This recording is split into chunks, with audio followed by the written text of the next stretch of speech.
Find a place to linger for a moment. Why not under the canopy of some colorful bougainvillea flowers?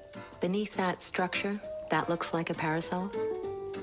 Move a cafe chair to wherever you'd like to sit. This is a tale about the garden's creation. In 1992, Irwin was commissioned to design the garden.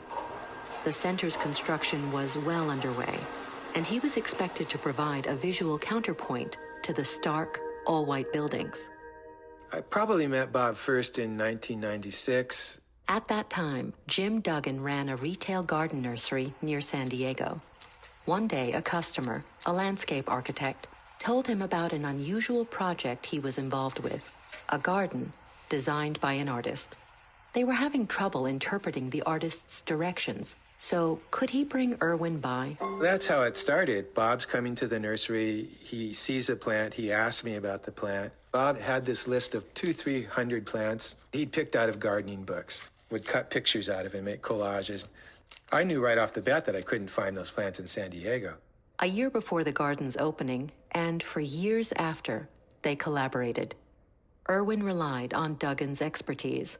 Duggan came to admire Irwin's refined vision. They tested plants at Duggan's nursery. They traveled around California and the West Coast, seeking unique specimens. And we would find things, and I would say how big it was or would it grow in California, and he would say, I want to use it anyway. Together they developed a highly unorthodox approach to gardening, experimenting, sometimes flaunting accepted horticultural practices, often successfully. Duggan recalls a moment early on that demonstrates what they both had to learn.